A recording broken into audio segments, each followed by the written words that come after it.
बनाना है। तो short term hiccup के छोड़ के आई डोंट सी कि कोई बहुत सेटबैक आ जाएगा बाहर के डाउनफॉल से।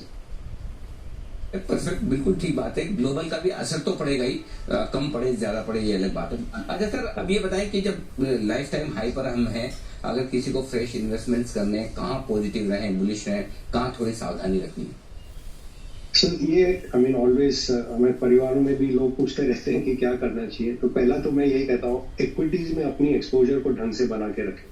इंडिया में आप फ्रिज रखें, और जो जैसे मैंने कहा, अगर देश का एवरेज नागरिक 30 साल की कम उम्र का है, तो उसे 30% से ज्यादा डेट नहीं होना चाहिए फिक्स्ड इनकम। 70% आप मौके का फायदा उठा के रिस्क एसेट में आए, इक्विटीज में, चाहे आप प्रॉपर्टी करना चाहें या खुद का व्यापार करना चाहें, उसमें आप पैसा लगाएं।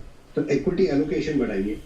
उसके अंदर जो ये सिस्टमैटिक प्लान म्यूचुअल फंडों ने चालू किया है, they are doing a very good job. And काफी फंड हैं जिनके 10, 20, 15 साल के रिकॉर्ड एब्सोल्युटली मैग्निफिसेंट है। सो अनलेस यू थिंक कि मैं बहुत बड़ा स्टॉक पिकर हूं, आप म्यूचुअल फंड में 1% फी में अगर आपको वही रिजल्ट मिल रहा है, तो आप क्यों अपना माथा फोड़ी कर रहे हैं? अपने धंधे पे, अपने काम पे आप ध्यान दें। और अगर आप आना ही चाहे इस मार्केट में, तो जैसे मैंने कहा, जो लाइफ साइकिल होता है बिजनेस का, उसके हिसाब से अगर खेलेंगे तो बहुत वेल्थ क्रिएशन है यहाँ। और उसमें एक उदाहरण दूंगा कि अगर राकेश झुनझुनवाला 20 साल तक टाइटन को नहीं रखते, तो क्या उनके 20,000 करोड़ बनते उसमें? अगर वो हर 3 महीने, 6 महीने, साल भर में उसको लेवे बेचते, उसमें बहुत मौके आए जब 30% घटे, 40% घटे, और वहां से वापस बढ़े। तो अगर वैसा माइंडसेट लेके आप आए यहाँ, वेल्थ क्रिएशन करने की बहुत संभावना है। उसमें मेरा ये मानना है कि अगले 10 वर्षों में जो इंडिया में फाइनेंशियलाइजेशन हो रहा है, जो कि लोग पहले हम सोने में या रियल एस्टेट में डालते थे या 2 नंबरी पैसा रखते थे, तो वो एकदम फॉर्मलाइज हो गया है। उसमें जो फाइनेंशियल सेक्टर बहुत बड़ा बेनिफिशियरी है। आज भी ये छोटा सेक्टर है अगर चाइना से कंपेयर करें, end of course US, Europe से तो बहुत छोटे हैं।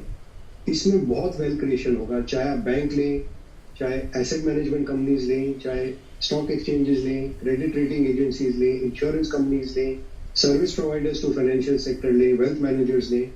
इतनी अपॉर्चुनिटी है।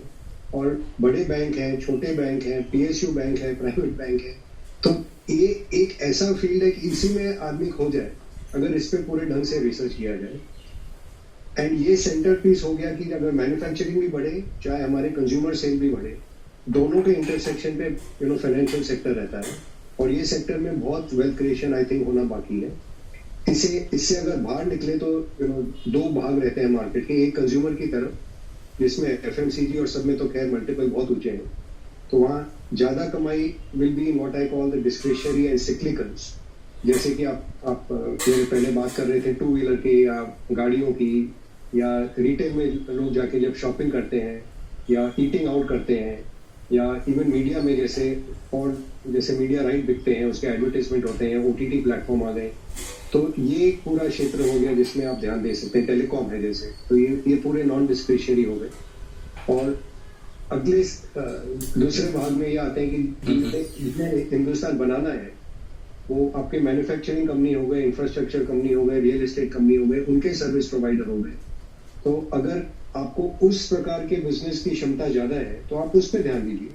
और जैसे मैंने कहा, हर एक क्षेत्र में यहाँ पे प्रॉफिट अपॉर्चुनिटी है।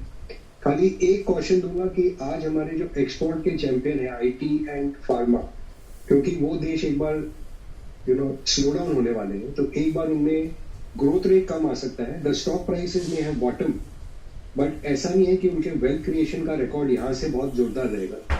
They will still grow in may be double digit. Share के भाव भी कम है, बट जो आप सोच रहे हैं कि यहाँ से डबल ट्रिपल हो जाए, वो नहीं होगा। You may